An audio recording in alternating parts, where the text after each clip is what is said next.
Hello, friends. Kachchatheevu is a small island in the Pak Strait between the southern coast of India and northern Sri Lanka.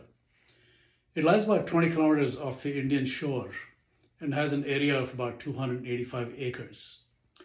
There's a small church on the island where an annual religious celebration takes place, but nobody lives on the island permanently. Indira Gandhi, who was the Indian Prime Minister at the head of a Congress government, handed this island over to Sri Lanka in 1974. The maritime boundary between India and Sri Lanka was demarcated later in 1976. With the demarcation of the boundary, the waters around this little island became Sri Lankan territorial waters overnight and were declared off limits to hundreds of Indian fishermen who had traditionally ventured into this area to haul in their daily catch. With no clear demarcation of the maritime boundary on the sea, and with the local Indian fishermen having access to very basic navigational equipment, they began to trespass frequently across the maritime boundary. The Sri Lankan Navy started arresting these fishermen, frequently keeping them in custody for extended periods and sometimes releasing them relatively soon. So, why did Indira Gandhi and her government decide to hand over this small but strategically located island to the Sri Lankans? The Raja of Ramnad had zamindari rights and title over the island from 1897 to 1948, as given by the East India Company. Sri Lanka started to lay claim to Kachchatheevu soon after Indian independence in 1947 and conducted military exercises on the island in 1955. In 1960, the Indian Attorney General M.C. Setalvad stated that India's case on the island was stronger than that of Sri Lanka. In 1961, Prime Minister Nehru, however, dismissed this claim, saying that he would not hesitate to give up claims over Kachchatheevu, as, in his opinion, it had no importance.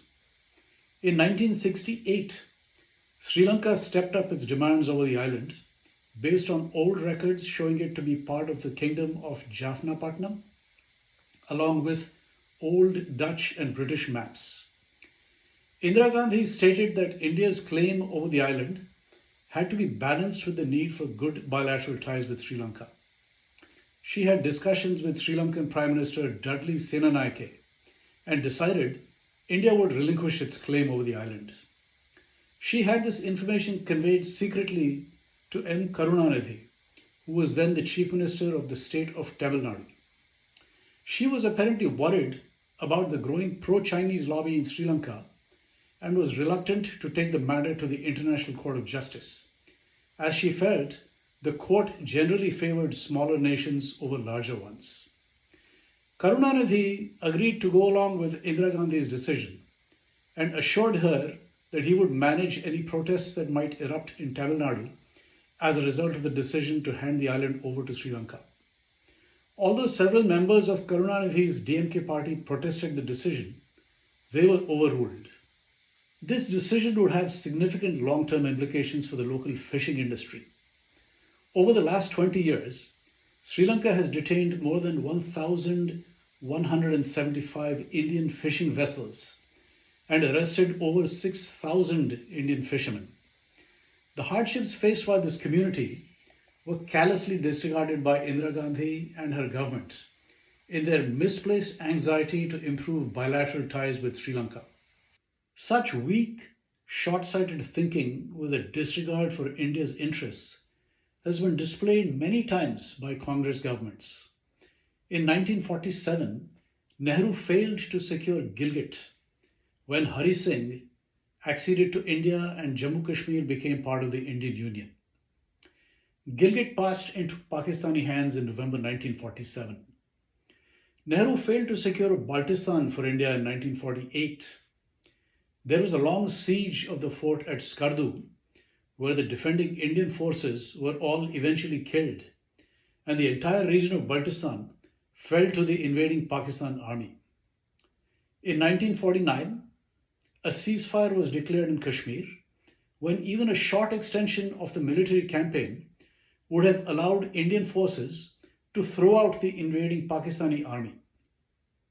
Large tracts of land, now known as Pakistan occupied Kashmir, were left under Pakistani control.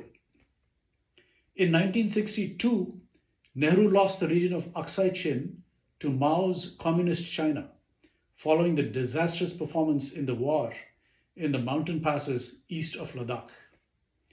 As with the island of Kachchatheevu in 1961, Nehru claimed in 1962 that Aksai Chin was of no significance, as not a blade of grass grew there. Indira Gandhi's dubious agreement with Sri Lanka over the island of Kachchatheevu has been challenged in the Indian Supreme Court and is now pending a decision. Let us see if the court decides appropriately on the matter and if the issue of the ownership of the island can be taken up again with the Sri Lankans.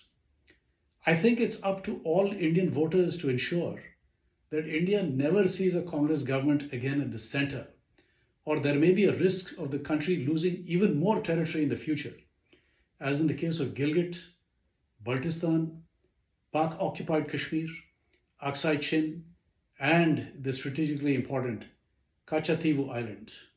If you like the material I shared today, give this video a like, share it with your friends, and subscribe to this channel for more content like this. Until next time, take care.